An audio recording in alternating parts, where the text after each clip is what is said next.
Does anybody have any idea about who or what this is? I don't know, but I'll bet I never asked to look for a can opener. Welcome to the Turtle Power Podcast. Coming up straight from the sewers, this is your audio source for all the news, reviews, and insight into the world of the Teenage Mutant Ninja Turtles. Now grab a slice, tie your mask on tight, and enjoy this episode of Turtle Power. Welcome to episode... What episode are we in? 5? I think it's 5. Thanks for the heads up that we were starting. That's right, ladies and gentlemen. Welcome to another episode of the Turtle Power Podcast.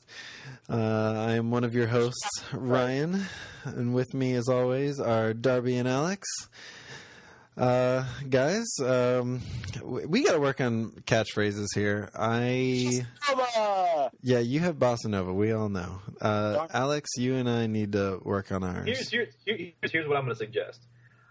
I am going to have a view, or not a viewer because we don't have video, but a listener. I'm going to let the listeners choose my my catchphrase. So I am going to challenge our listeners to email the show. You want to email or let's do Twitter. Let's do Twitter. Or either. How about that? All right. So yes, let's do that. Email or tweet us. Our Twitter once again is at TMNT Podcast. Email is TurtlePowerPodcast@gmail.com. And let's come up with some good catchphrases for Alex. Because probably Spanish. They could bonus be in points Spanish. for Spanish. That's true. Definitely bonus points. So Be creative. Be creative. That's all I can say. All right. And what about me? What about you? What? Yeah, you kind of suck. Just like Raph, you know. It's just Okay, let's not do that. All right, so let's get into the show properly here.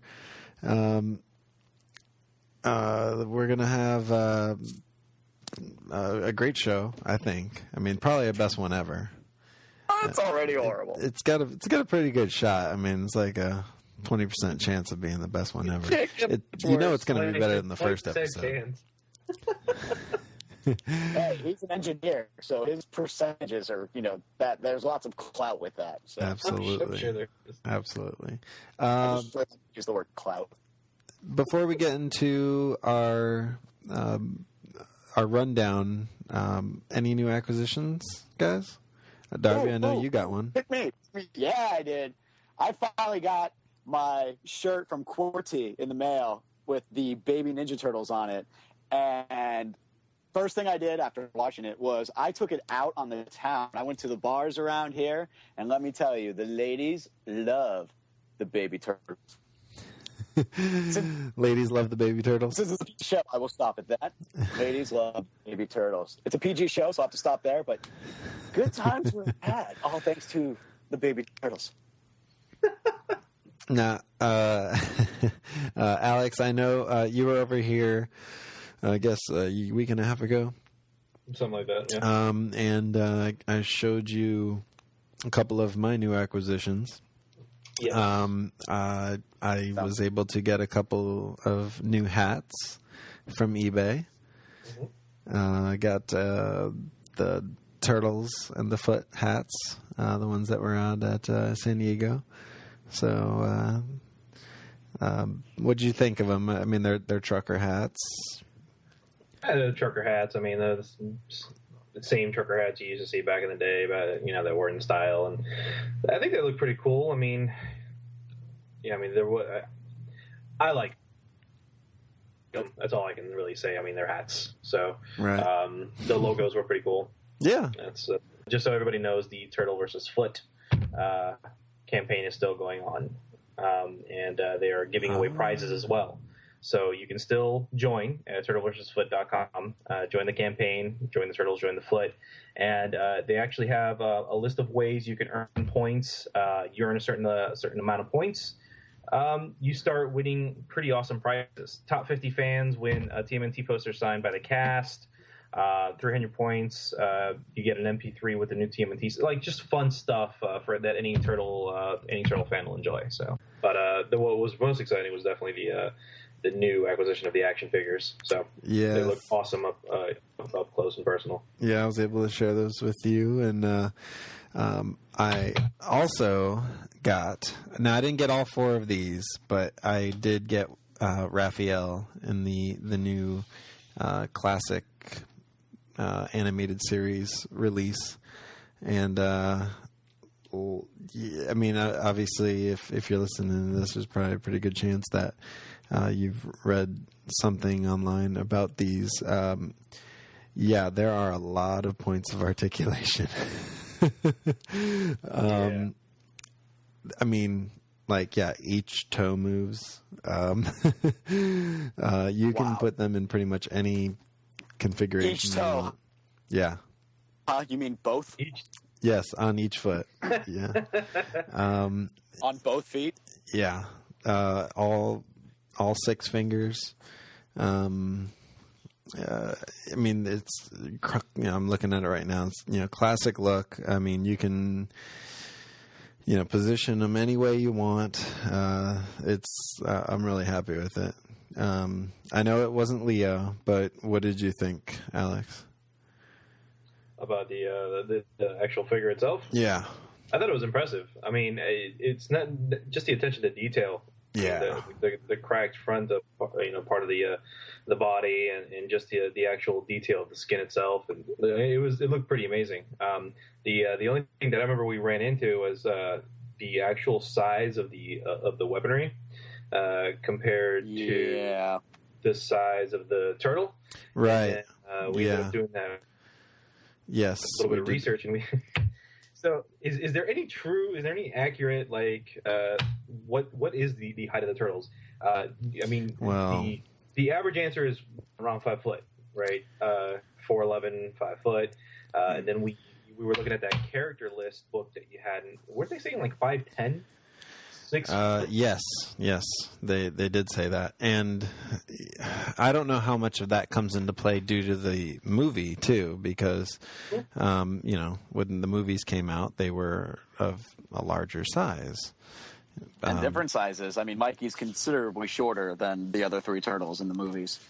Yep. Well, it all depends on who's the size of the actor playing inside the suit, but in the TMNT Mutant Universe source book. That was part of the Archie Adventure series.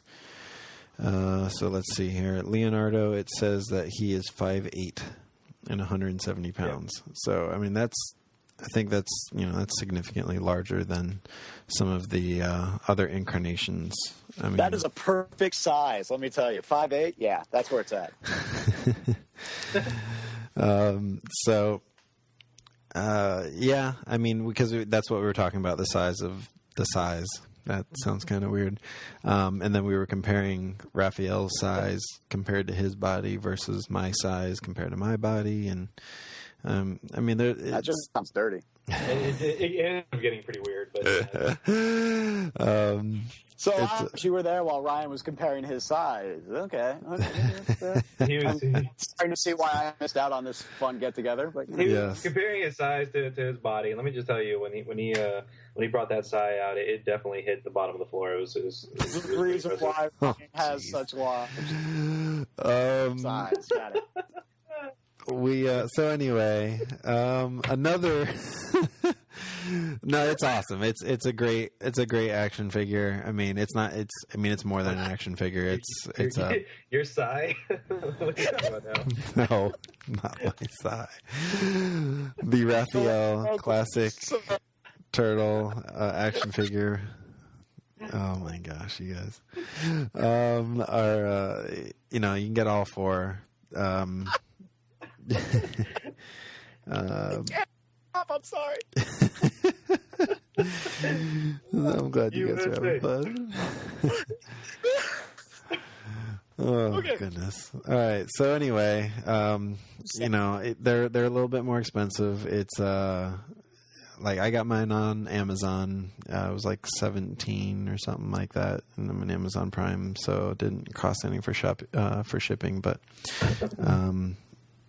yeah, I mean, I'd certainly suggest at least grabbing your favorite turtle. It's a perfect, like, I have mine on my desk right now, because it comes with a sewer stand-up, a sewer cover stand-up that the turtle's feet plug into. So I just want to point out that Donatello had the biggest weapon. Yes, just putting it out there. Thanks, bud. Now I did hear something online though about the Don classic figure, and that there's a bit of a mistake in the painting. Was it that he's not awesome enough? I can see that being hard to capture. I don't think that's what it is. I think there was like a mispaint on his eyes, I think. But anyway. Well, the classic series messed up on the colors all the time, so. Good point. You could say it's actually more realistic in that. So anyway, Turtle has a blue bandana but a bow staff. Like, yeah, I guess it's Donatello. I don't know. My third piece, my third acquisition since the last episode, is the TMNT Ultimate Collection Volume 3, and I've got this just this past week. Like the actual book, or like you download it on the app? No, I got the book. Because I have the Mirage Turtles collection that had 1 through 11, plus the 4 one-offs for the 4 turtles and the Fugitoid. And I was actually reading that this past weekend a bunch. And then I got Volume 3 in the mail. Volume 3 collects issues 12, 14, 15, 17, and 19 through 21. And significantly larger than I thought it was going to be, because the Mirage book is, I actually don't know where it is right now.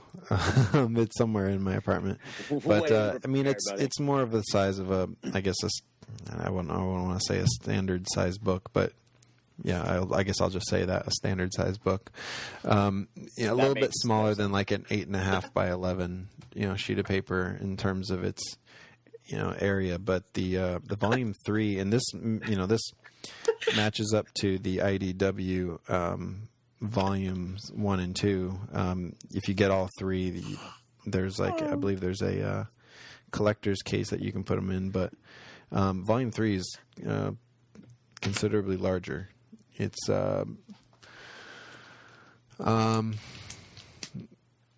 it's probably maybe like 9 by 12. So, and a nice hardcover on it. It's oh man, you guys are something else. Oh my gosh. But anyway, I'm very pleased with it.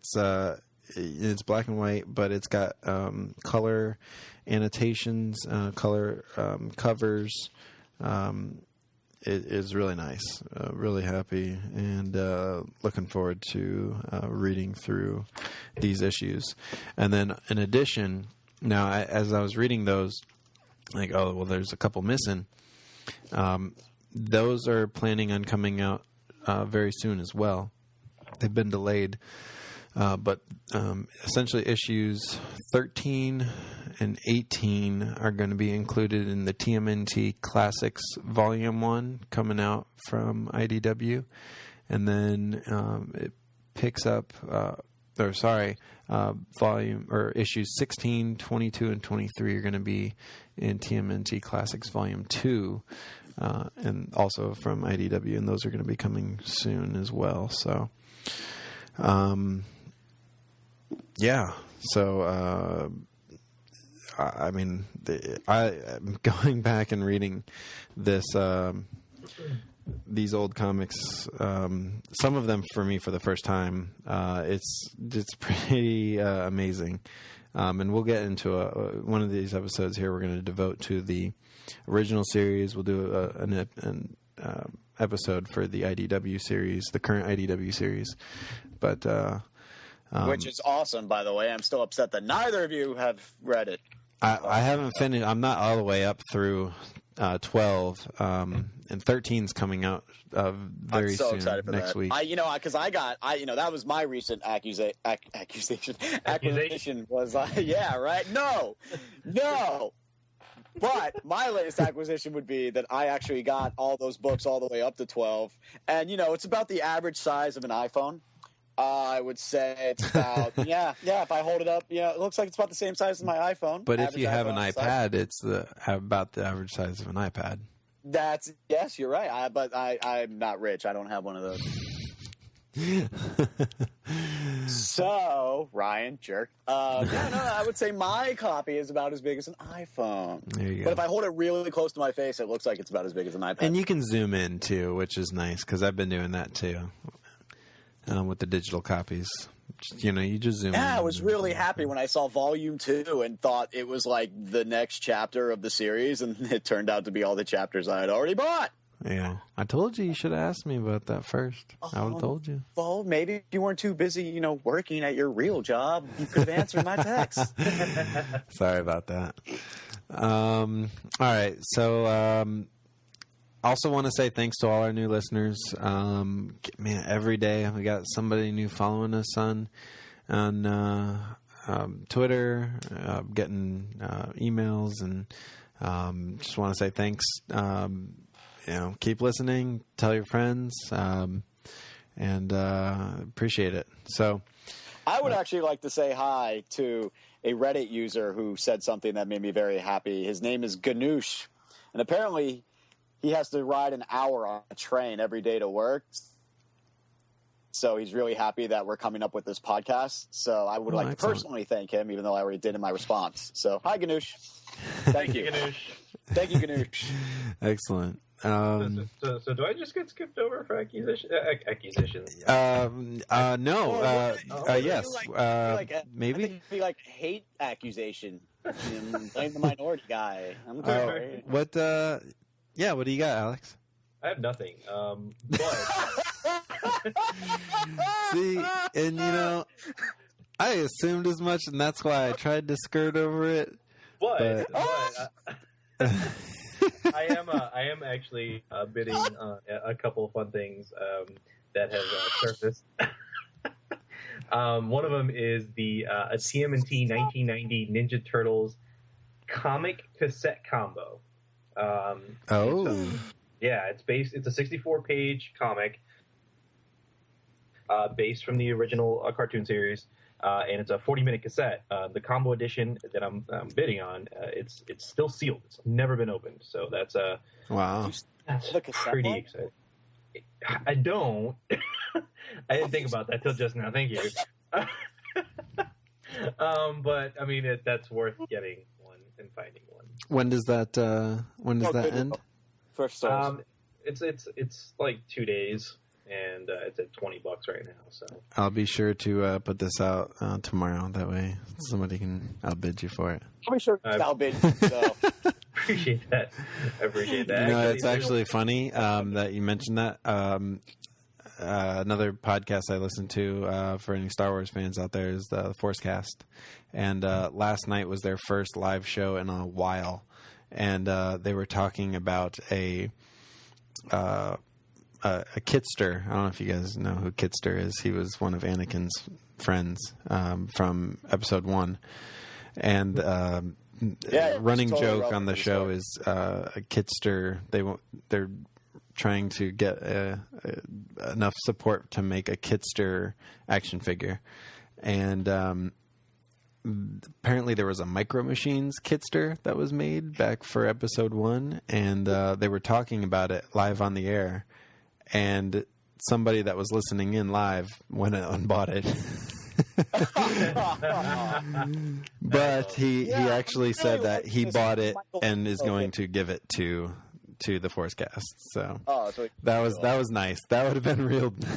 see, I would have been the other way with that. I would have just bought it to keep it for myself. Or if I'm really liking an action figure, I'll be like, yeah, Michelangelo, great action figure. Yeah, it's totally get that one. That's the one I want. Yeah, everyone who listens knows how much I love.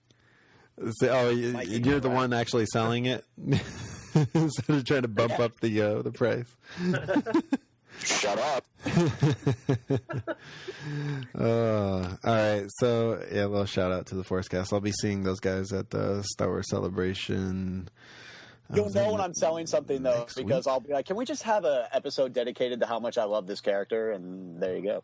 Can I talk about Mikey for 2 hours? Yeah. Goodness gracious. All right. So, we're gonna let's go a quick rundown. We're gonna touch on some news, topic of the show. We're gonna do our character spotlight. 20 minutes in, rundown. Let's do it. Yeah, I know. We're just starting off the show just now. We got a question from a fan and our song of the show. This is how we do. Spin that wheel. Spin that wheel. April O'Neil, Channel 3 Eyewitness News.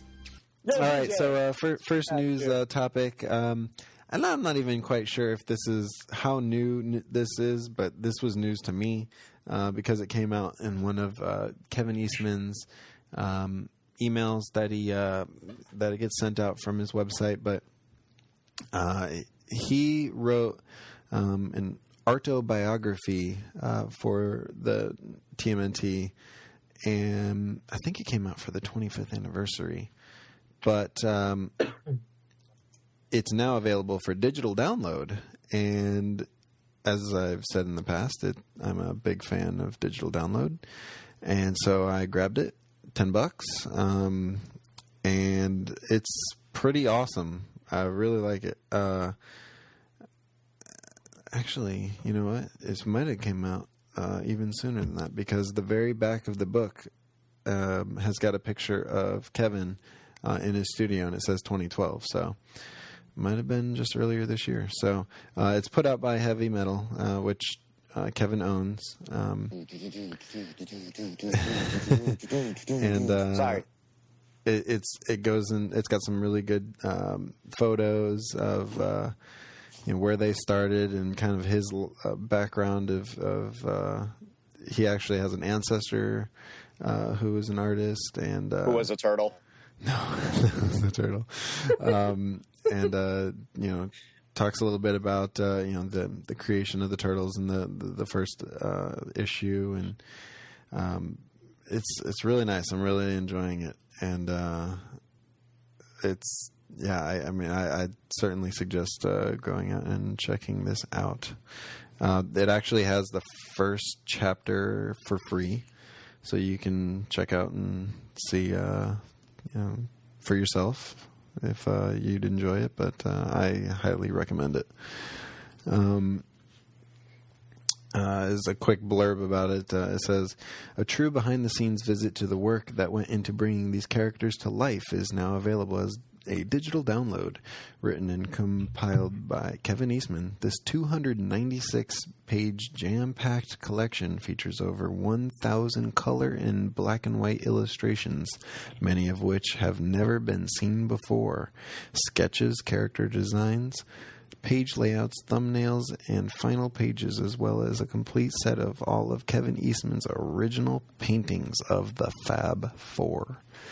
So, Ryan, your voice is so soothing. Thank you. I mean, I already know. You didn't have to tell me. Every time you talk like that, I want to jab pencils in my ear. That's not quite the got my reaction I was headphones hoping over for. And it says It was nice 200. working with you, Alex. It says 296, but the file's actually 299 pages, I guess, because it's got a front and back cover and stuff like that. We'll have to find another Leo fan. Are there even any more out there? Actually, he was ranked in Turtle Wiki as the most popular turtle. Yeah, That's a insane. falsehood, because I have voted for Donatello like 900 times, and it's not even And he's gone still up the best. once. No, it's not even going up. The total's been at 206 for like weeks. Whatever. Hey, Peter Laird's favorite guy is Donatello. That's all I need to go on. So That's good. yeah. Peter Laird, like me, refuses to acknowledge the existence of a certain female turtle. So Yes, that's true. which is probably why Donnie hated her so much on the show. Like he should have. Speaking of Kevin, we're continue talking about Kevin Eastman and his annual 2012 that's going to be coming out later this year. The solo issue. Going solo. Yes. Great interview from comicbookresources.com. We'll provide a link to this interview in the show notes, as well as a link to the autobiography as well. We'll include a link to that. But a great interview with Kevin about all the new TMNT incarnations. He talks about the annual, obviously. He talks about the movie. He talks about the animated series. God, I hate Venus. Some good tidbits in here. He actually goes into some detail about the film and its much publicized delay, and he explains it essentially along the lines of the fact that since 2014 will be the 30th anniversary of the Turtles, that this was a reason to push it back. Since May 5th is when the first Turtles comic book came out, May 5th, 1984. May 16th, 2014 is now the new scheduled release date for the movie, and it's almost exactly 30 years. So it's an anniversary movie now. Let me tell you how excited I am to be a almost 30-year-old man going into a theater to watch a kids movie. Well, I don't know. I don't think it's. I mean, kids movie, kids TV show. I think that doesn't really happen too much anymore. I mean, you can really kid out something if you want, if that's even a term. But I mean, is Avatar a kids show? I mean, I watched it. Right, exactly. So did I, and so did Alex. Yep. Alex, yeah, that doesn't say much though with the three of us. Well, but no, it sure does. We're not kids. Well, I mean, my fiance watched it. Lindsay watched it. Lindsay loved it. And she's definitely much more mature than I am. So that is true. I can confirm this. I can absolutely confirm this. No, essentially what I'm saying, this is a big topic. Sorry to bring it back to Star Wars again, but with the Clone Wars, I mean, that's what when it first came out, that's what it was kind of sold as, was a kid's show. But it wasn't long until people realized this is not a kid's show. Same thing with the Turtles 2003 series. I wouldn't say that was a kid's show either. No, it was definitely much darker than the 87 series. Much more violent. Exactly. I totally agree. Without a question. Yeah. So anyway, we'll provide a link to this article. Definitely give it a read over.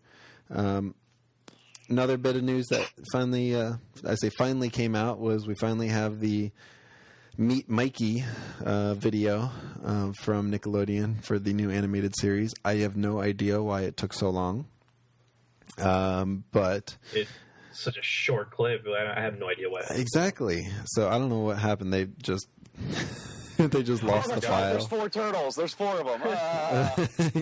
Maybe that's what it was. I mean, they kind of had a lot of Mikey in the Meet Krang trailer. That's pretty Mikey heavy. So I guess maybe they figured they didn't need it. And then they released the other 3, and then it was like a demand for him from the fans. They're like, "Well, where's Mikey's?" Yeah.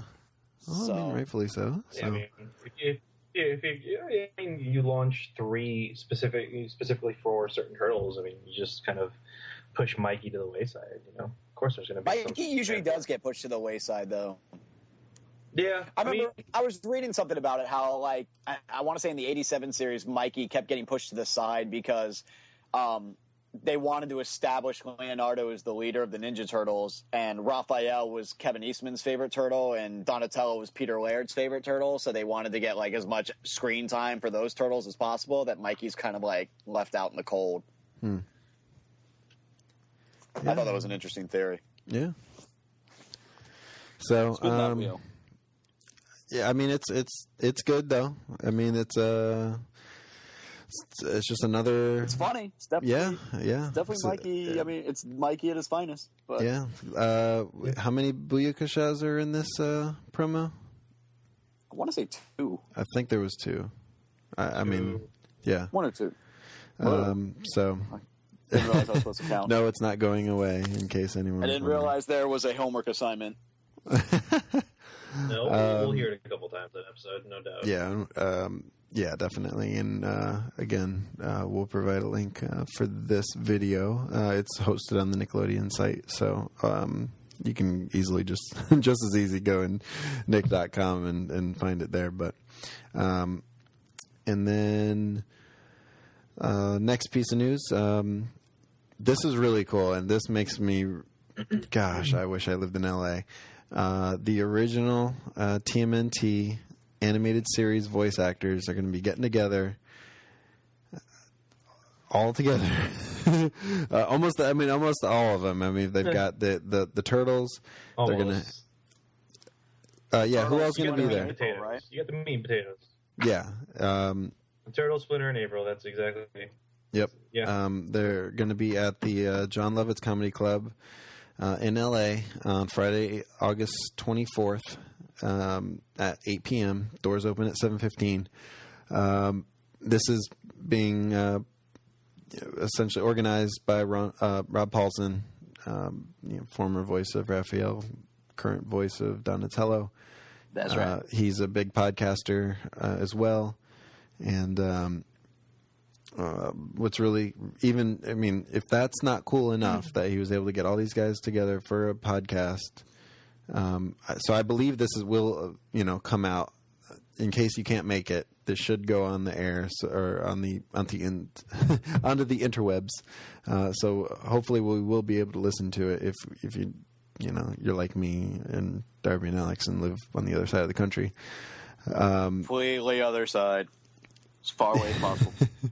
But if that's not cool enough, the proceeds from this event are going to be going to Operation Smile, which is a charity that is near and dear to Rob. So,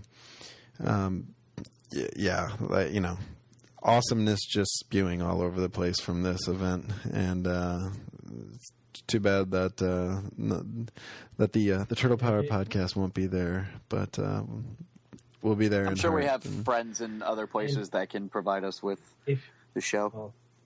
No doubt. If any of our listeners go to this, if you live in it. Oh yeah, and if you live in LA, honestly, it's supporting a good cause. It's at the John Lovitz Comedy Club, and it's only $20. Yeah, like $20. It's worth it. $20. Yeah, that would be. Yeah, no doubt about it. That's worth it. Yeah, no kidding. If any of our listeners is able to make it to this event, let us know. And last bit of I don't know if did I already mention this. IDW TMNT number 13 is coming out next week. Yes, I did mention it because Darby, you're very excited for that, aren't you? So excited! It's such a good series. I know. I'm really I will catch up. This reboot. I'm really liking it. I'm loving the origin story. Yes, I know it's good. You know, I know that part. Like, the bandanas mean something now. Yep. And it's just awesome. Such a good reboot. I hate you. No, I agree. Like I said, from what I've read so far, it is very good. But right now, I'm trying to, reconnect with the turtle roots, if you will. But another bit of news that broke. This isn't really news breaking, but because it was kind of known for a while. But season 10 of the original animated series has hit the DVD stands, if you will, the Best Buys and the Capitol Records. Is that still a thing? No. Besides Best, I guess you can go to like Target or Walmart, but I don't know if they would have them. But Or I ordered, Amazon. I ordered mine from Amazon, so I now have the complete animated series on DVD. It's a good feeling. Yeah, you were nervous you weren't going to get that. Took so long. Yes. During the Nickelodeon / Viacom purchase of the Turtles, I was kind of afraid that this would get hung up in some sort of litigation or something. But thankfully, we were able to get it, and now I've got the entire set. So that's something that we should plan on doing sometime, is having the three of us get together and watch some of these old ones, and maybe we can do some audio commentaries of our own on some of these older episodes, and just enjoy their ridiculousness. Especially... So, all right, let's get into the topic of the show. And I haven't even mentioned what it is yet. We're going to talk about Teenage Mutant Ninja Turtles. This is what we do. Spin that wheel. If you haven't figured it out yet, we're going to be talking about the original theatrical release of Teenage Mutant Ninja Turtles. Hey, yo, DJ, spin that wheel. We're not going to do a whole review. I mean, there's, Nope.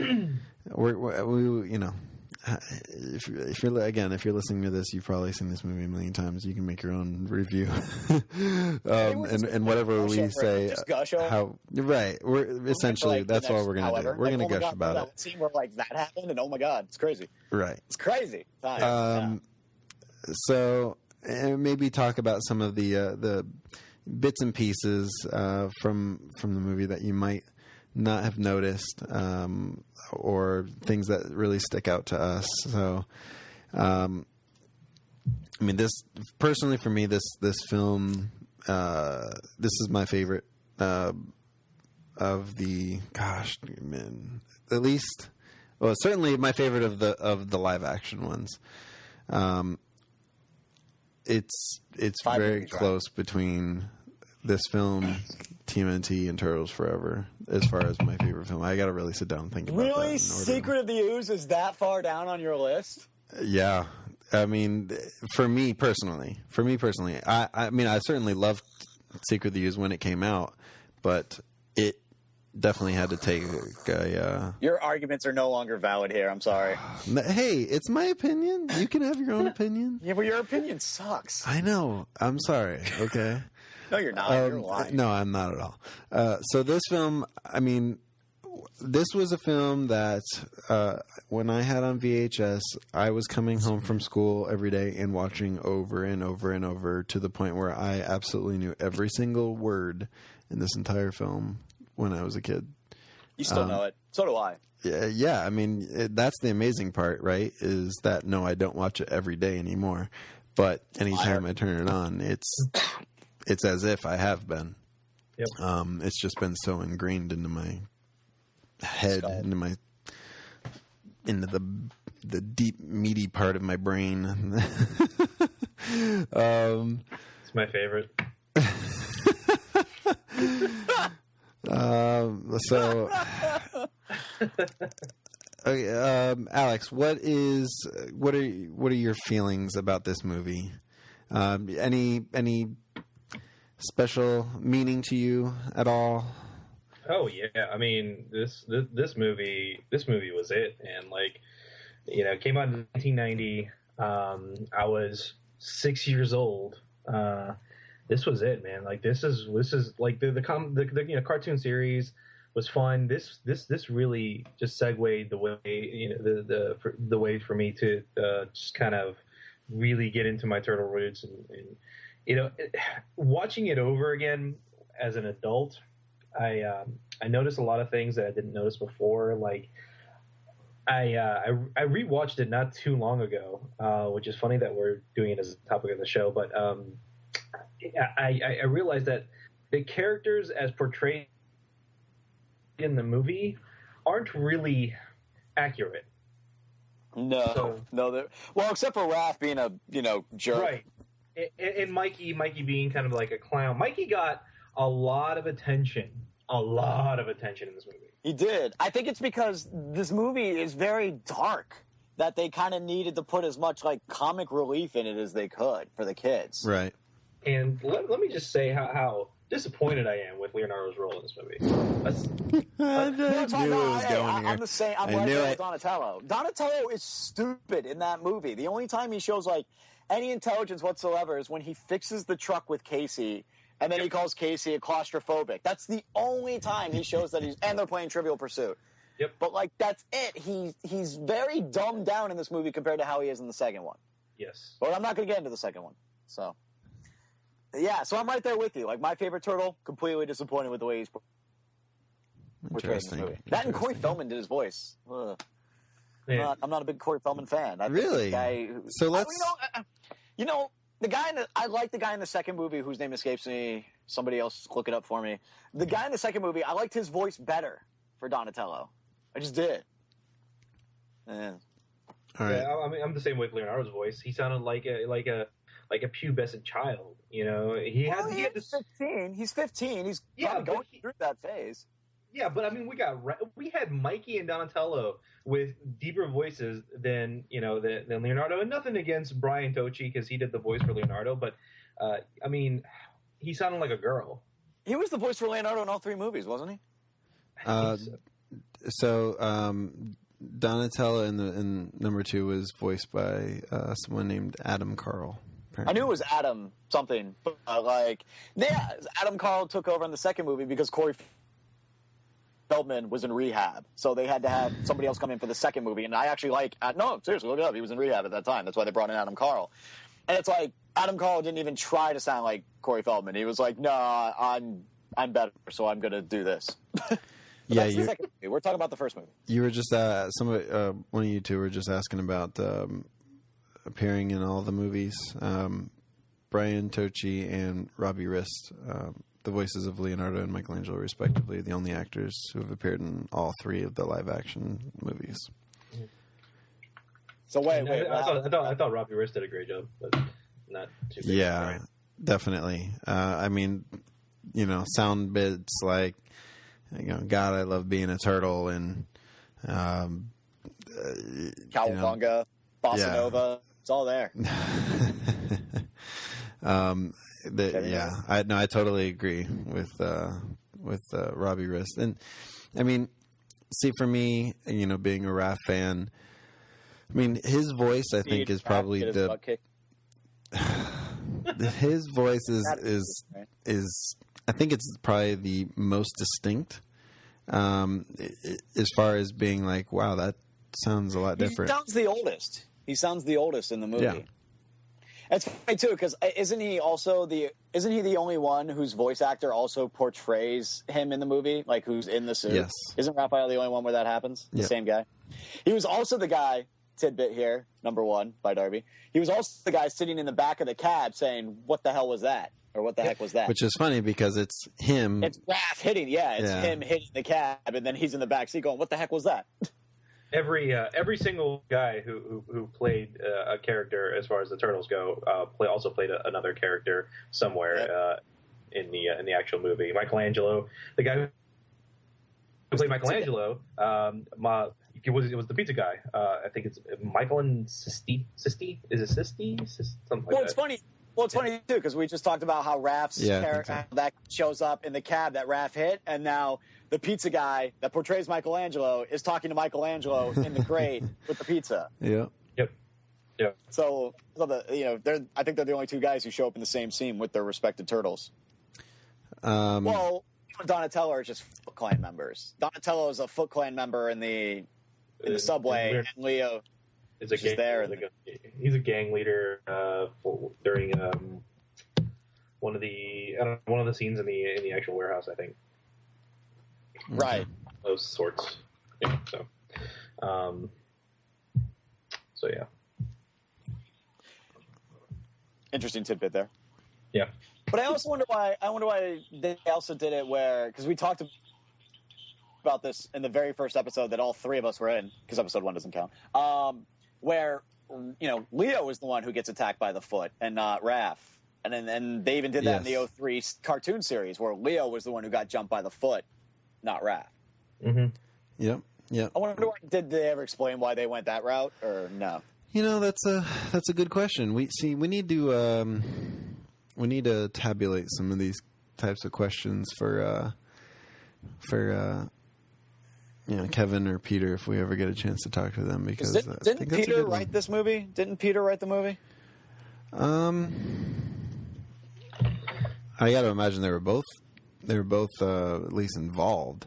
I mean, it was right, but was Peter the one that did like most of the writing? They're both listed as writers in the movie, so but I think Peter did most of the writing. It says, based on what I've heard. Yeah. So. Maybe that's it. Maybe that's why. Because Peter did most of the writing. He wanted to get back at Kevin, so he had Kevin's favorite turtle get jumped by the foot. It's a big conspiracy. Instead of Leo. It's a big conspiracy. The actual story itself, though, wasn't. It was written by Bobby Herbeck. So I don't know. It's three different stories. It's taken out of 3 different comic stories. Right. So I don't know exactly what happened with that. It's funny because I know people can't see me, but when I said 3, I actually held up 3 fingers. I don't know why. Oh, good. Very animated person, even when people aren't here to see me. So something else that's kind of interesting, and you can find this on the web. I'll actually put a link to it in the show notes as well. But if you have the full screen version of this film, so you can many actually see mistakes. Yes, you see so many mistakes in this movie if you have the full screen version. Yes.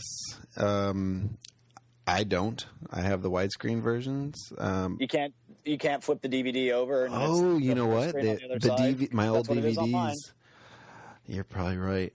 That's what it is on mine. It's full screen on one side and widescreen on the other. Yeah, I mean you can see Kevin Clash. Yeah.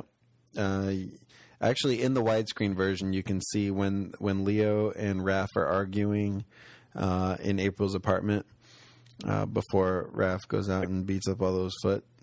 The crew member. Yes, you can, and Donnie and Mikey are eating pork rinds. Yep, pork rinds. Pork rinds. Pork rinds.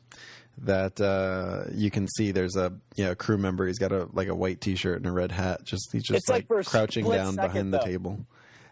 I mean, the idea is you're not focusing way down here in the corner of the screen.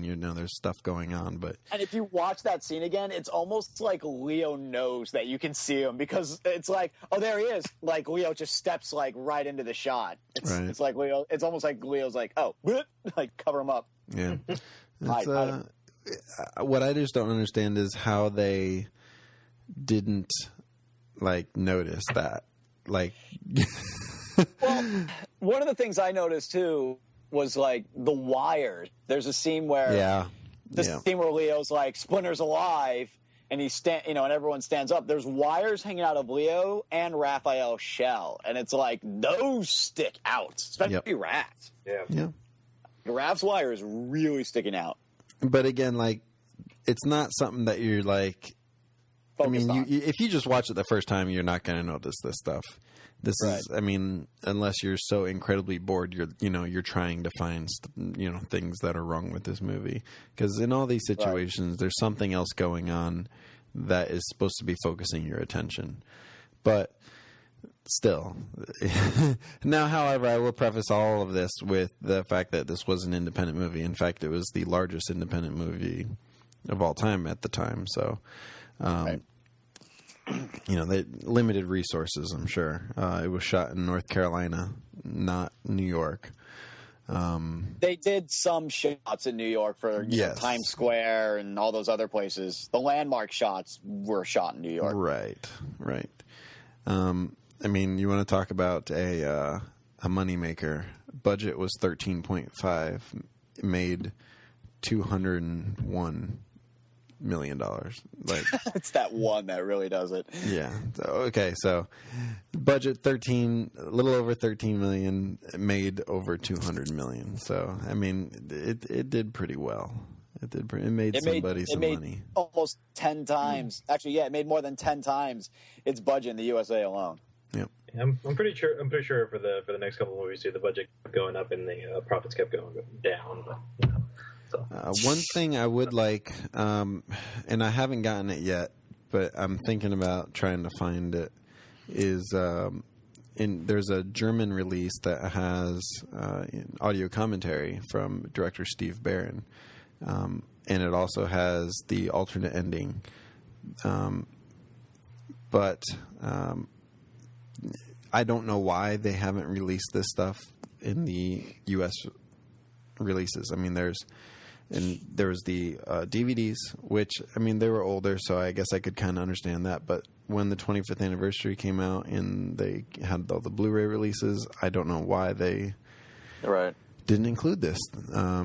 So, I mean, you can probably get. Well, Yeah, I know you can get. ending I sounds know like you can something get. Right. you should have.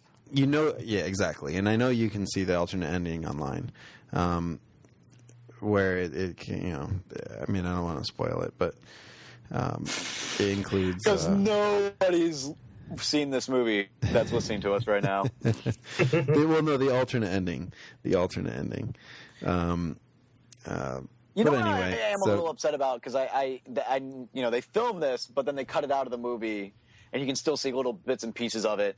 Was when they were training to go back to New York to fight the Foot, they actually did it blindfolded.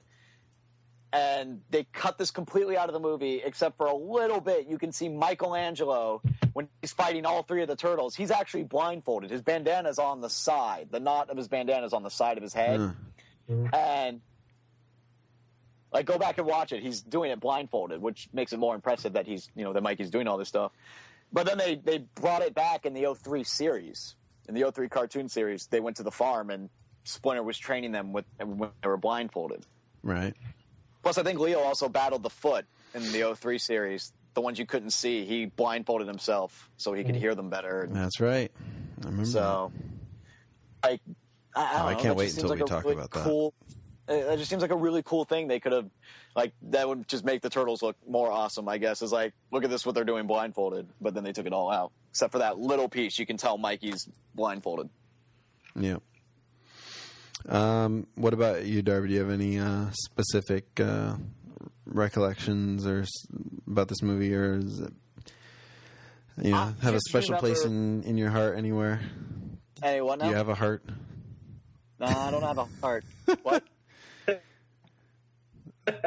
I mean, if I had one, I would think that, well, I mean, it was definitely, for me, it was number one because it was like the dream. Like, we grew up with the Ninja Turtles, the comics and the cartoons.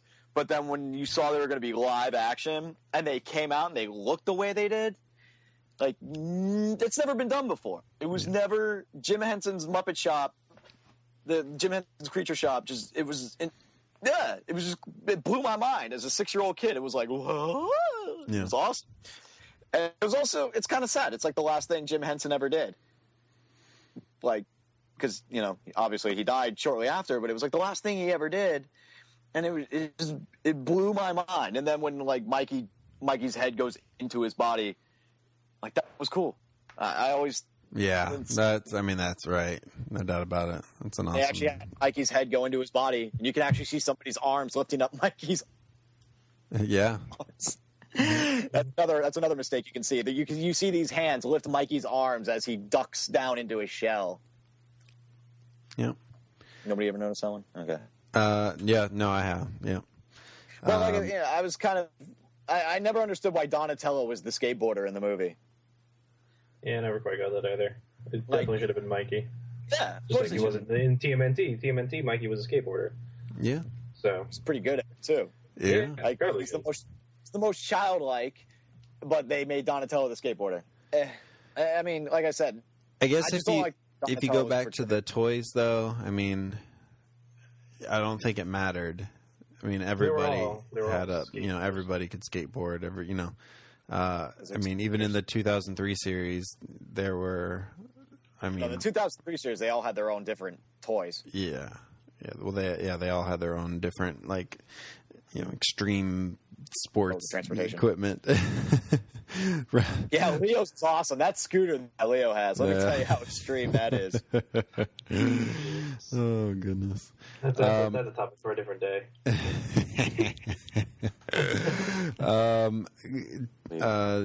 Two quick things for me that I want to mention. Elias Koteas. I mean, could not imagine a better Casey Jones. Exactly what I could ever. Just perfect. Oh, Perfect, yeah, he perfect Casey Jones. Yeah, it was a shame they didn't bring him back for the second movie. I don't know why. Yeah. They didn't even mention him in the second movie. Nope, did not.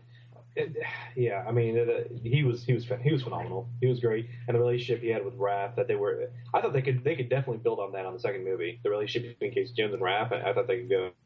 I don't know why the second movie was just a Casey, spin-off of just Raph and... That's all you needed. It's just Raph and Casey. Oh, yeah. No, because I don't think Casey Jones' bats break underneath Raph's size. So I mean, and by the way, your Raphael or whatever you call him, that's so badass. Pretty sure he got his ass whooped by Casey Jones. Just saying. His booyaka shot. Hey, yeah, booyaka shots. He wasn't finished with him.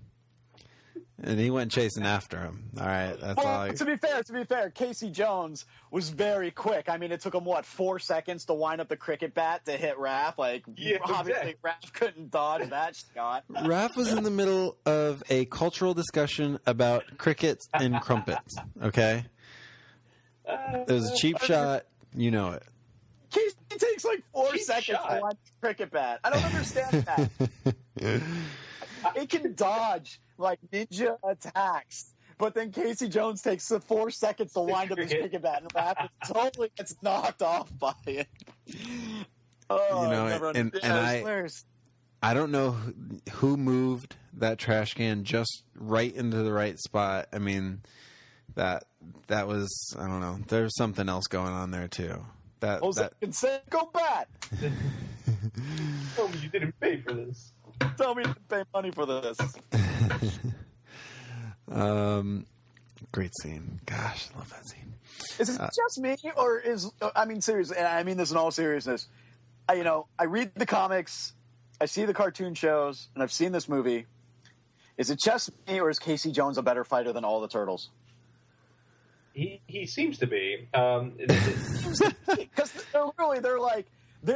they're outnumbered 3 to 1,000,000 against the Foot, and they can't hold their own. And then Casey Jones shows up, and suddenly they just destroyed the entire Foot Clan. Yep. Casey Jones, really? He seems to be a better fighter. Every time they show him, he seems to be a better fighter. Casey took on the whole Foot while they were making their getaway in the movie. So he's just I'll take care of these guys. See, you see all 50 of these guys in front of me? Yeah, not me. I got it. And still is sound enough in mind to remember to give April that the message when they get to the park. Yes, listen to the tape recorder. Exactly. Answering machine. Crazy. Yeah. Casey Jones. Another thing I want to mention that this was this was something that I wanted to. I just realized this. An actor in this movie ended up having quite the career. Sam Rockwell, who's been in Iron Man 2. Iron Man 2, Hitchhiker's Guide to the Galaxy, Cowboys and Aliens, Green Mile. Yeah. He was one of the Foot ninjas that I guess I don't know. I mean, he wasn't in the Foot uniform, but he was confronting Casey when they were trying to take out Splinter. This is our family. Yeah. Yeah. And, I had just learned that, actually about a week ago. And I was like, really? And I looked at the picture of him now. I was like, oh my God, that is him. So that was his It's kind of like when you third see movie Elijah that he Wood ever in Back made. to the Future 2 for a second. Oh, jeez. Yeah. So Did you know that Kevin Eastman is also in that movie? I don't know if anyone knew that. in what? He's a citizen in the movie. Ah. Yeah. They do have the Foot Warehouse has some boxes that are labeled as Archie Comics. as Mirage. Wasn't Archie Comics in there too?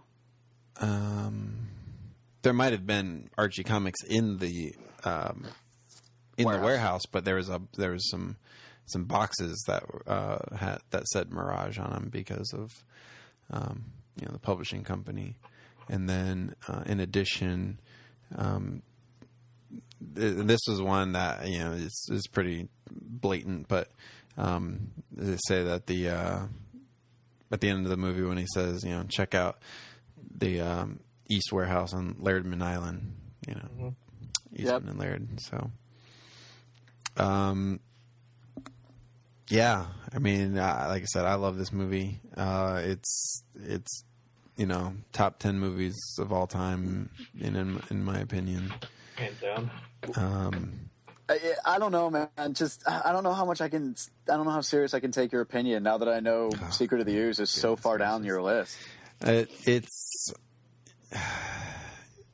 that's not saying anything wrong with that movie. It's saying Whatever. that TMNT and Turtles Forever are so good. That's all. So. Disappointed. All right, so I guess that's it. We'll include some, like I said, we'll include some of the links to some of these videos, like that I guess mistakes video. I'll include a link to the alternate ending. And I'm sure we'll come back at some point in this podcast and talk more about this movie. For argumentative sakes, it'll happen. Definitely. So let's go now to questions. Yeah, okay. We'll give you the tour later, but right now we've got a few questions. Yeah, a few inquiries. Yeah, a few, we'll give you a tour later. Give him room to speak. We got an email from listener Josh. He writes in and says, "Hey guys, it's been awesome listening to you. Love the way Alex and Darby are always hanging Booyakasha on Raph." But he says, "Don't worry, Ryan. I love Raph too. And I do agree, he does kick the most ass. Kicks the most Booyakasha.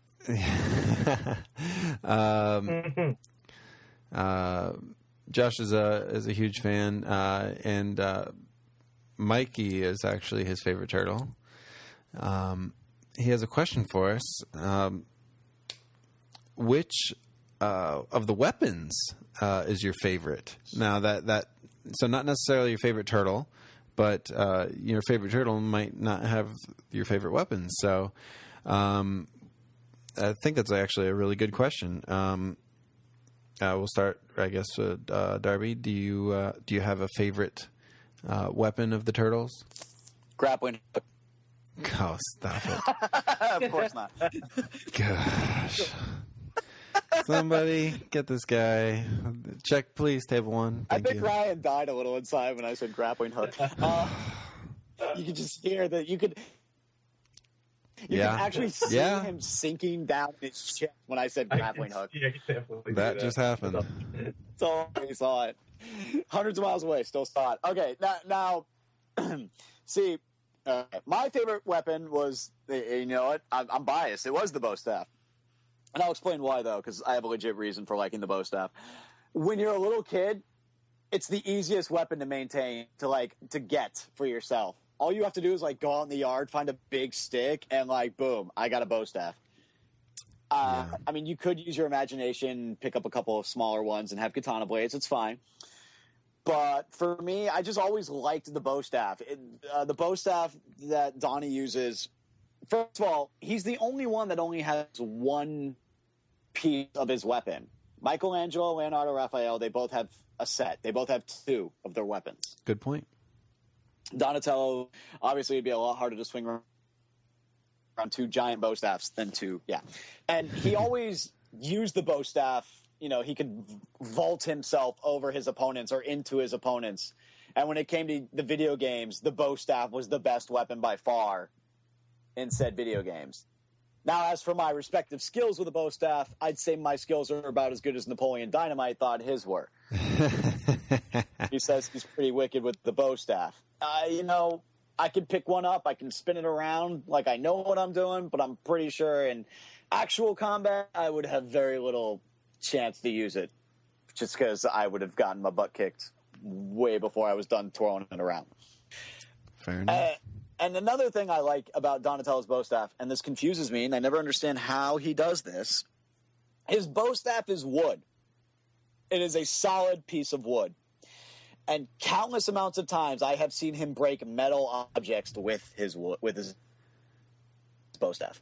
Well, I was actually watching an old episode, like one of the 03 series, where I forget who it was. Like a character was like handcuffed, like tied up and handcuffed to the wall, and Don broke it with his bow staff. Like, just broke the metal cuffs with his bow staff. You know that I've also seen Mousers like snatch his bow staff and start chewing him. Yet the Mousers can chew straight through brick. I never quite understood that. Yeah, exactly. That's what I'm saying. For a solid wood bow staff, I don't understand how it's that durable. Hey, in TMNT, it's the new training video where Raph just like breaks it over his leg. In TMNT, he's using his wooden bow staff to fight against stone creatures. You know, right. Exactly. No, exactly. That's the point I'm making. Like, his bow staff is surprisingly durable, and I don't understand how. Yeah. Yeah, Leo's swords just snap like that. I don't quite understand. No, they don't just snap just like that. You just have to be. You just have incredible power and fortitude and awesome. Faulty weaponry. Faulty weaponry. And Leo holding back and okay, Alex, what is your favorite of the weapons for the turtles? I'm definitely super biased as well, and there's definitely reasons why. Much like Darby, you know, I wouldn't pick up a stick and pretend you know they were katanas. I would actually go into the kitchen and pick up kitchen knives, and that was a bad idea. But that's it. You know, I'm glad the Ninja Turtles never, were such an influence on it anyway. Now, I'm not endorsing this to any kids that are listening, if there are any. But, I used to, just grab some kitchen knives and go around, jumping off of, sofas and things like that. And I would just, go at it. One of the main reasons I love the katana, it's supposed to be incredibly durable, unlike the TMNT movie, and they're incredibly long as well. They'll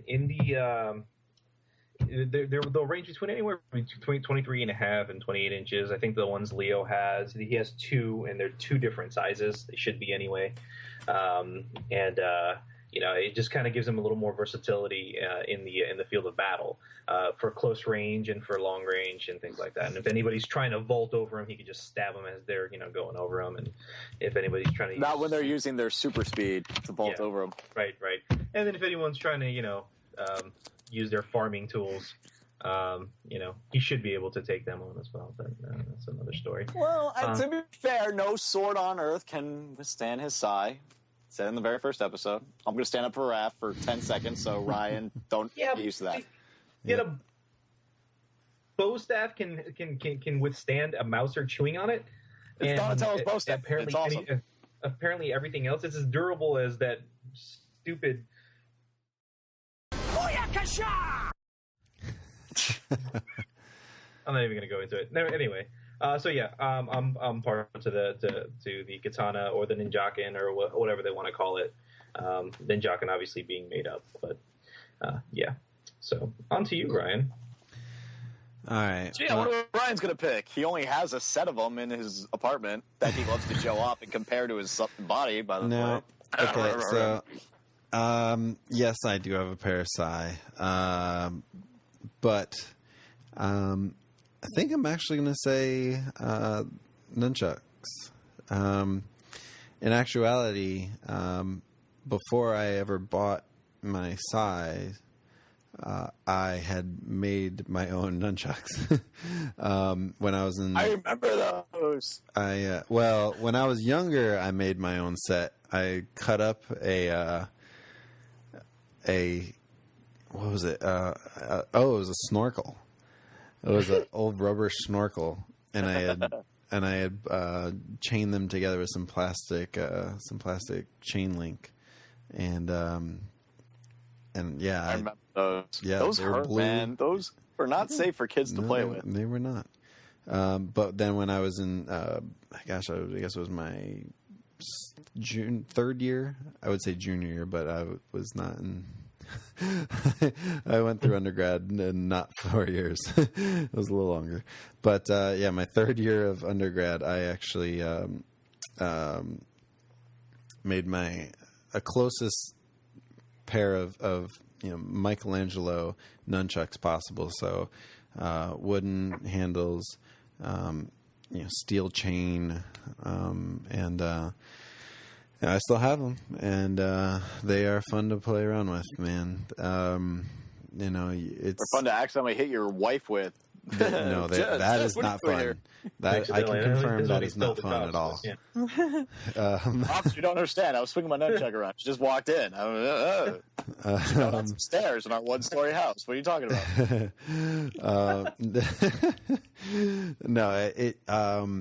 I mean, size, I enjoy them. They're just not as flashy as nunchucks. That's the best. I mean, that's why Bruce Lee has nunchucks in his Well, the size aren't even a weapon. They are a farming tool. They are a weapon. They started as a farming tool, but they are certainly a weapon now. They're not exactly how the farming tool was. They've evolved over time to what they are now. But yeah, nunchucks are just flashier. You can do a lot more cool stuff with nunchucks than you can with size. I mean, yeah, Splinter took down the Shredder with one nunchuck. You did? Yeah. Now, see, and that was interesting because those nunchucks in the movie, I think that they were. They weren't going chain. back. They were not chain nunchucks. They were not chain. No. Yeah, I tried to model mine closer to what the animated series was with the chain, which always made more sense to me because that way you could use them for like blocking, a katana, for instance, hold them up and, if katana's coming at you, you can block it, with Nunchucks steel. are really clumsy though. That's why I never really liked them. In all actuality, nunchucks are the weakest of the ninja's weapons. There was a sports science show. Oh, go ahead.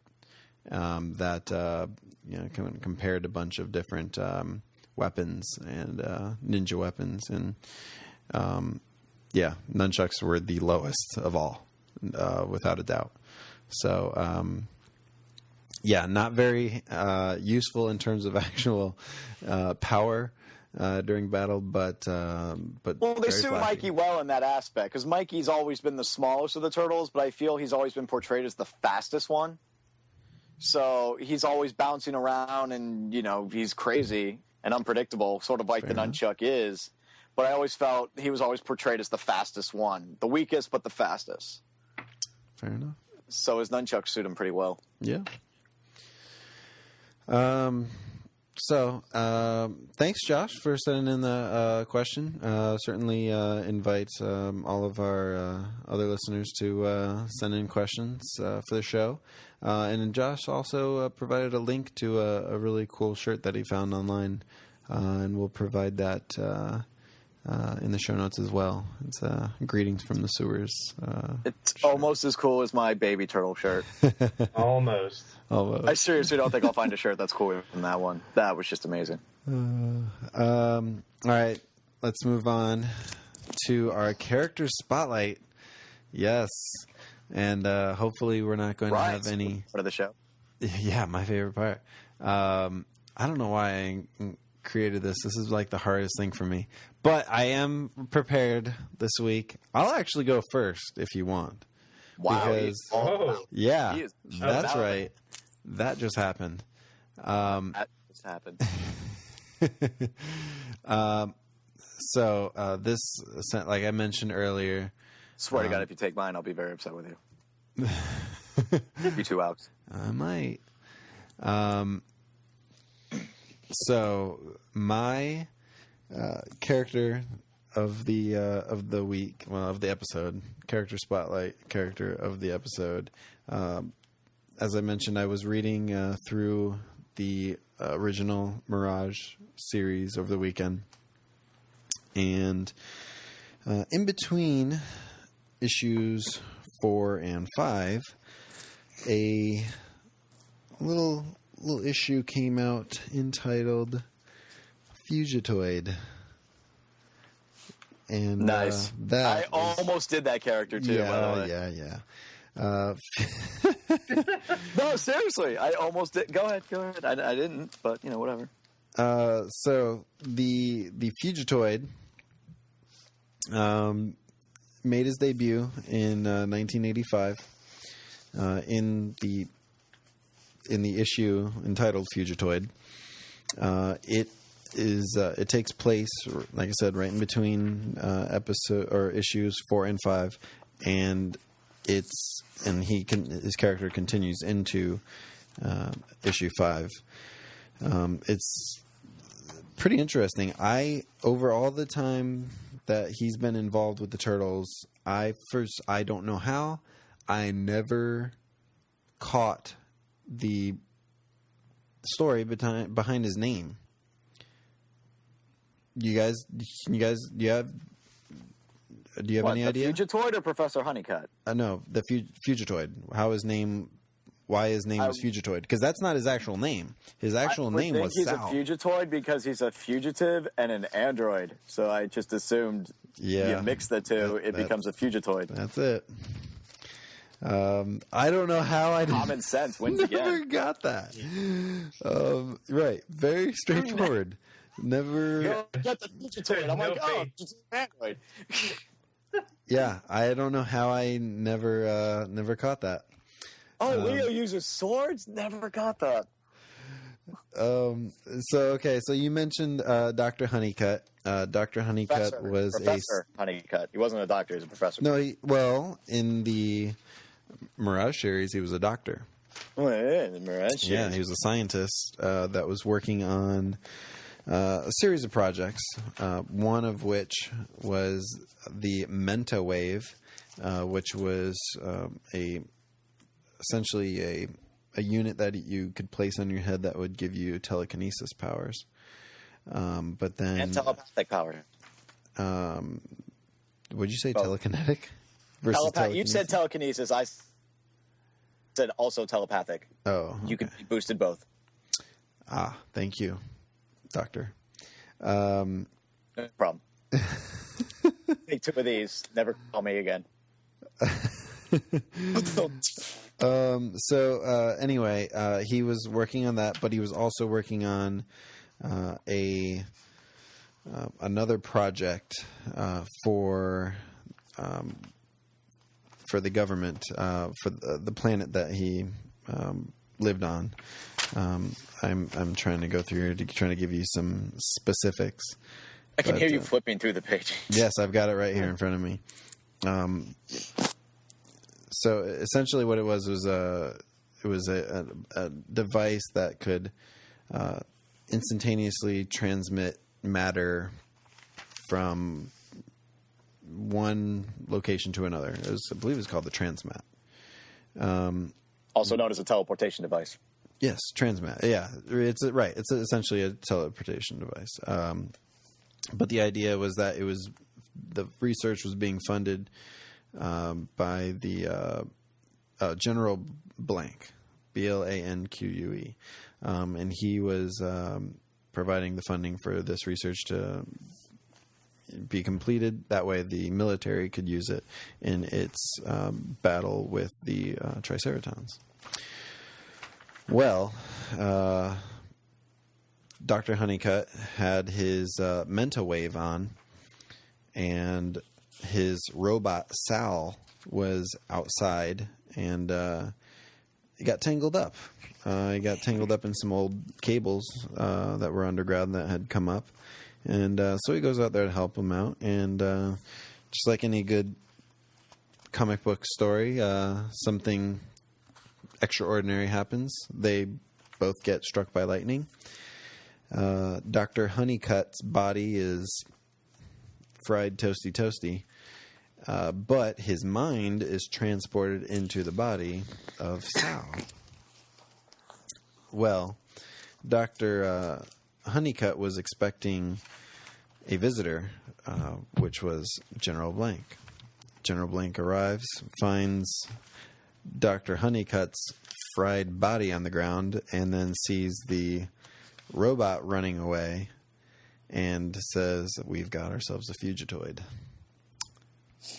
Ta-da. Dun, dun, dun, dun. So, so let me give you some of these names here. He then, the Fugitoid, Dr. Honeycutt, now the same being, are able to, or what he's trying to do, he's trying to get away, right? Because they're trying to capture him. Right, they're trying to capture him. So he tries to get to the city of P Block on the planet of Dahoonib, which is D''Hoonib. I'm pretty sure the H is silent. This is in the Sidium system, Sidaywom, and in Federation territory. So, pretty, it's just, it's good, sci-fi comic book goodness right there. But I was a big fan. I was a big fan in the 03 series when Donatello ripped his head off to shut him up. Yes.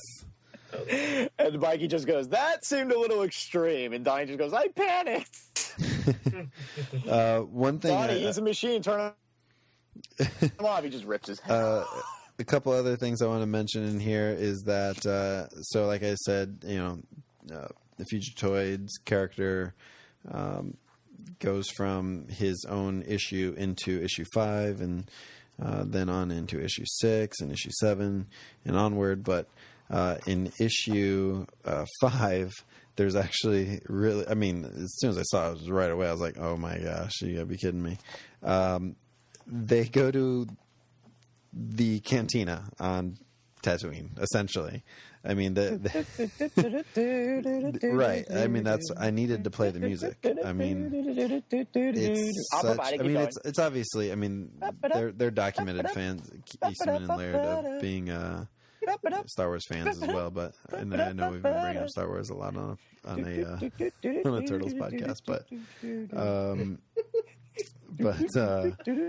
it was really cool. It's even got like the seats and the cutouts in the walls and everything, and the bar and all the aliens inside and everything like that. And very, very cool. Very cool. Nice little call out to the to you guys are terrible. I'm just trying to help your character spotlight. Yes, and you're doing a terrible job. And then, one more thing I want to mention really quick. This is the last thing I want to mention. This is page 285 in the TMNT Collected Book Volume 1 from Mirage. So I don't know exactly what page number it is in the actual issue for issue 6, but this is the quote. I just want to read this off. This is Leo, by the way. So this one goes out to you, Alex. No, not by yourself, Raphael. We're a team. And as a team, let's go kick some ass. Anyway, that's my character spotlight. Obviously, you can talk forever about any of these characters. As you mentioned, Fugitoid was in the 2003 series as well. There's been original toys made about him from the back in the late 80s. So, hi, sorry.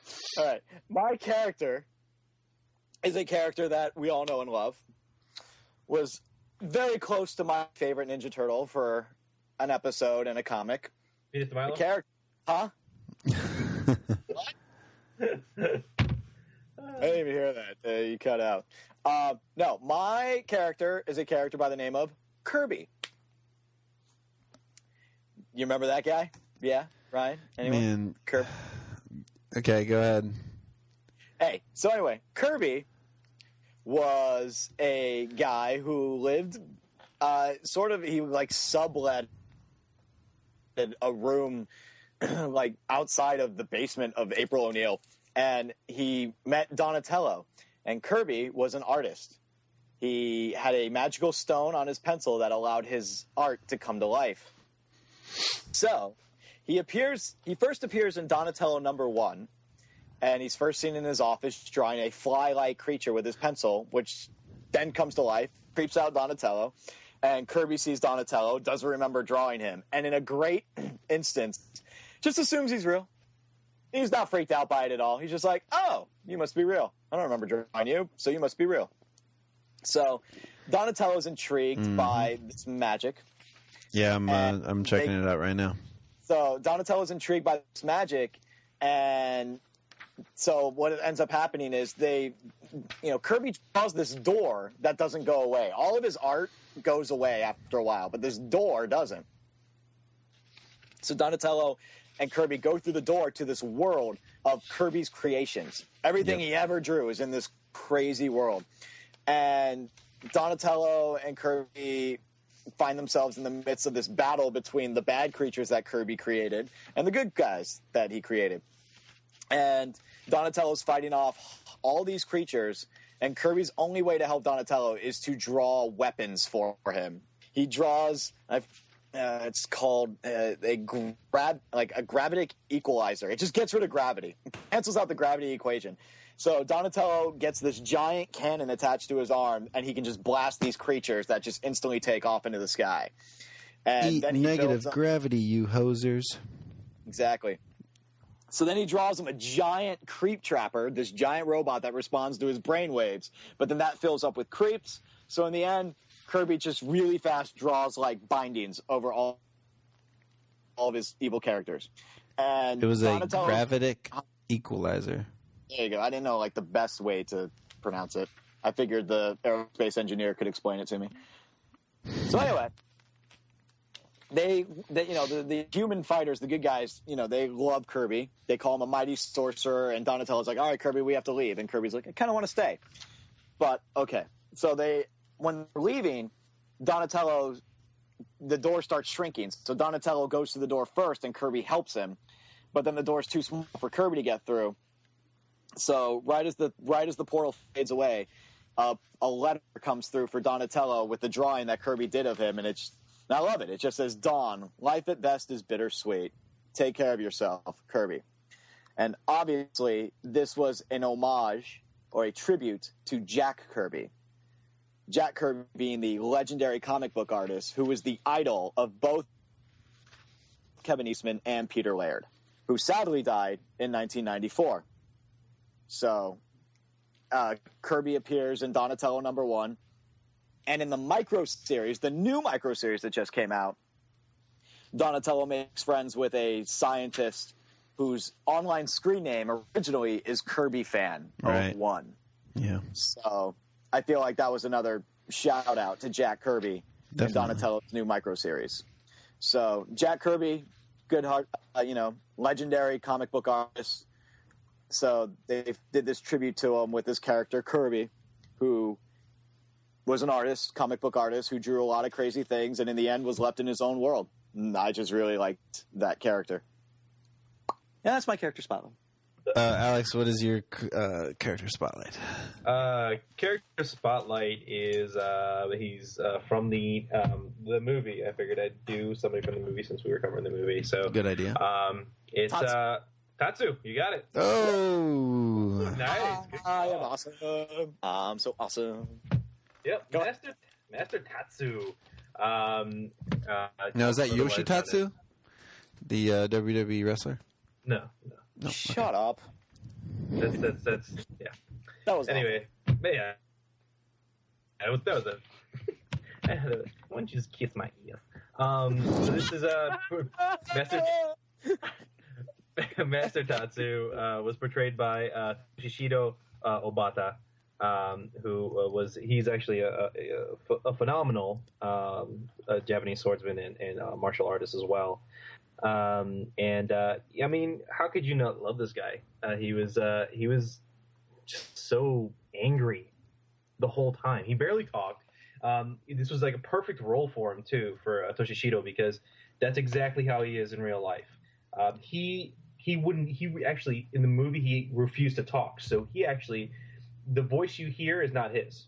There was a voiceover for his voice by Michael McConaughey, who I'm not even going to get into his career, because his career was amazing.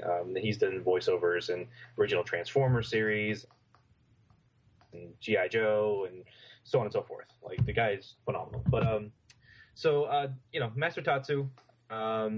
If anybody who's seen the movie knows what he's like,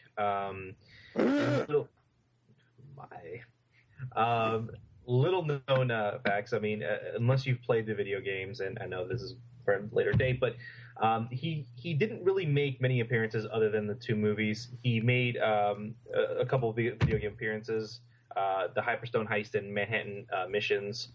So pretty much, if you had a DOS Manhattan missions, he was a boss, and I remember playing against him and fighting him in Manhattan missions. I don't remember in Hyperstone Heist, but based on what I read, he was there. And the second movie, he also played a role in the second movie. He briefly was briefly the leader of the Foot until the recently thought deceased Shredder made a comeback. And I mean, Tatsu is pretty much the reason that Toka and Razar came to be, because he had his orders to secure the TGRI canister and all that good stuff. So he never made it to the comics, unfortunately. He was supposed to be. He almost did. Tristan Hugh Jones intended on putting Tatsu in Gang Wars, the story arc in Tales of TMNT, but it just didn't end up happening, unfortunately. But not much to say about Master Tatsu, aside from he is just super, badass in the movie, and that's about it. And Casey apparently got the best of him as well. So he took a driver shot to the head from Casey Jones he got knocked out, but his head was still attached to his body, and there wasn't a scratch on him, so he must be pretty tough. He got rocked pretty hard, and he also, completely, he just about, killed a young kid during that movie as well. Well, not literally, just. He also got shell shocked in the second movie. So. Wish we crunch on too. Yeah. So. Didn't play as big a role in the second movie as he did in the first. But he's pretty awesome. And I didn't really feel like covering anybody else in the movie. So excellent. There you go. So that brings us to the end of the 5th episode of the Turtle Power Podcast. Thanks so much for listening. If you enjoy our show, hopefully you do, make sure you tell your friends.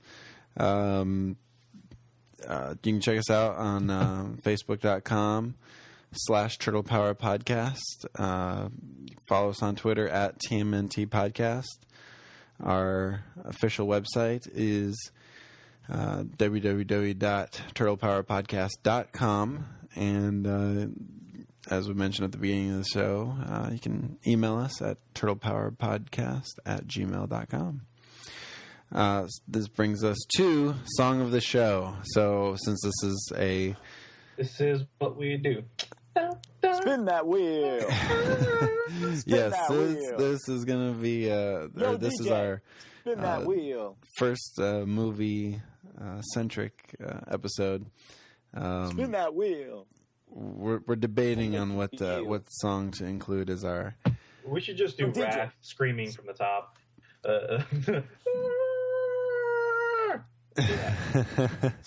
I could probably do that. Spin that wheel. Spin that wheel. As you can tell, that we would like spin that wheel. Make you feel. Yo, DJ, spin that wheel. I guess out of this entire soundtrack, do you guys have a favorite song? Spin that wheel. Besides Spin That Wheel. This is what we do? Spin that wheel. Well, it was Turtle Power, but you already did it. No, spin that wheel. Spin that wheel. Spin This it. is what we do. It's MC to the hammer. Dude, spin that wheel. Mikey spins around on the floor. Not Wheel during the fortune. song, though. Spin the wheel. Details. Spin that wheel. Spin it, Ryan. Yep. Spin it. No, you want to spin it. Spin the wheel. Do it. Do it now.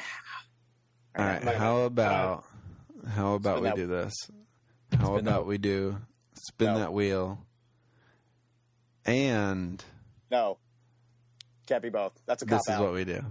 No, it's a cop out.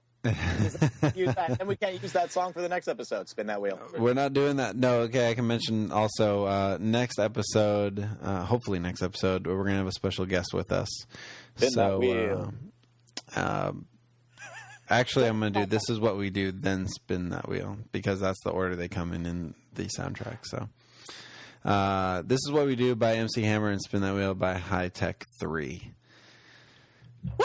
So this is going to be it for episode 5. This is Ryan, and this is where you guys say, come on now. This is where you guys say... What? What are we supposed to say? Say your names, Our anything. names. Oh. Oh, okay. Sorry. When I say this is Ryan and Alec, and don't forget. I don't know who's supposed to be second or third. That's the thing. We haven't discussed this it doesn't behind the matter. scenes. This is Darby. Darby Signing will go out. last, so I can scream out "Bossa Nova" at the end of every show. Thanks for listening. Bossa Nova.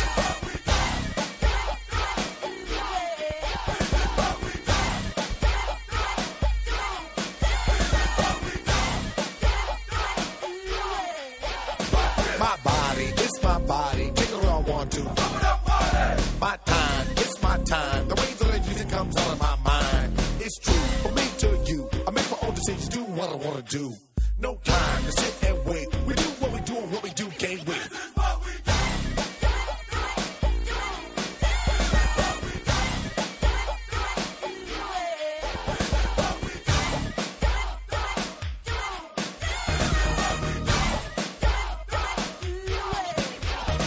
I tag some wax, slam hard, don't relax. The hype is in my eyes. I intend to win, so let the fun begin. Chilling at the top of no suckers thinking in. A chance is a chance to take. I step, I move, I bend. I don't break. I jump, I dive, I duck, you're stuck. We do what we do, and what we do is too much.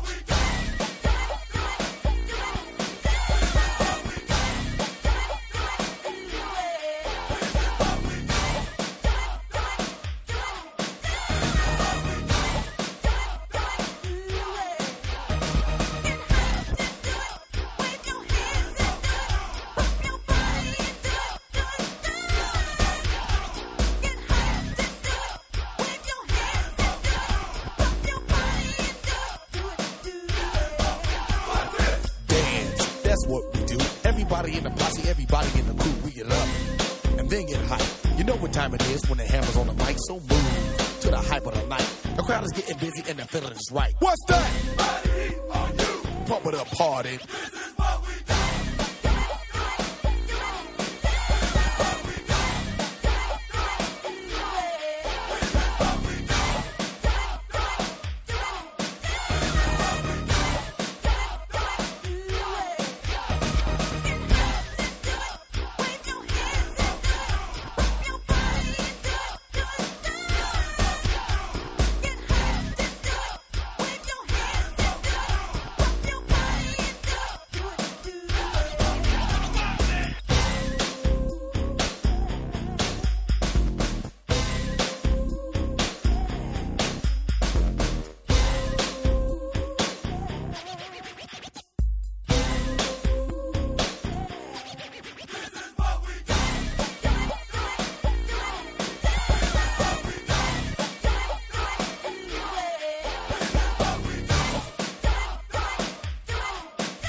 start with me. I improve, you got schooled. I'm running things where you wanna rule. The 90s of mine is a hammer review. You wanna know how, just watch what I do. I do, y'all through? Busting your bubble, that's what we do.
I love being a turtle! Hit him with